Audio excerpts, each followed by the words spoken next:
Thinkscape is concerned about building a story that is progressive, a story that is compelling, and a story itself that is exciting for the youth themselves and people around them. And what we've been doing, I guess, over the past 2 years or so is going around Singapore and picking up the most interesting stories. The stories itself of people that care about Singapore. Stories of people who are involved in this particular work, who look at the themes and the issues that we care about, and do something amazing, something positive about it.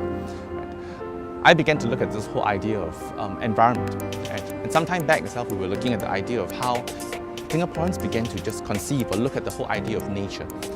The idea of how do we interact with the current environment that we're looking at. How do we come to a place over here where we understand better Singapore's position, or Singapore's role within this big discussion about global warming and the green movement.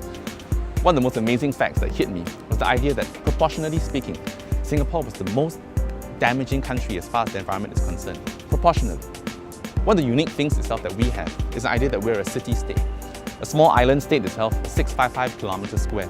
And within that particular space over here, now, name of progress and name itself to provide for the people that we have in this country, we have unfortunately also damaged the environment.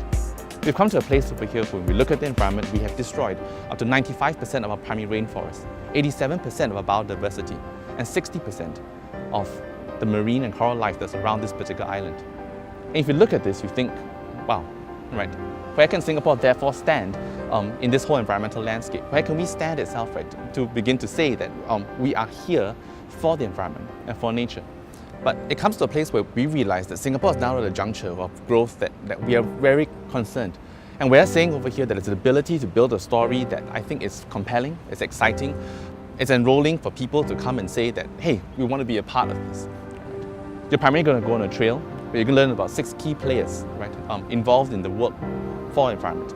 You'll be learning about governments, NGOs, you'll be learning about corporations, you'll be learning about individuals themselves and the role itself that they play within Singapore. We're excited to start the entire trail primarily within the CBD, and you'll be seeing this is the heart, right, of where economic activity in Singapore started.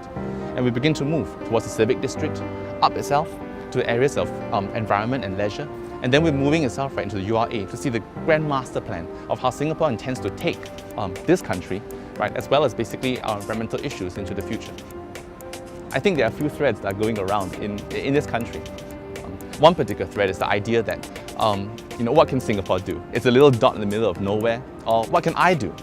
Even if I turn off my lights or begin to save a bit of water or do these particular things, does it really make an impact in terms of Singapore? And what you realize over here at the heart of this particular story is a story of, I guess, inevitability, of powerlessness, of the idea that, where can I see myself in this entire landscape?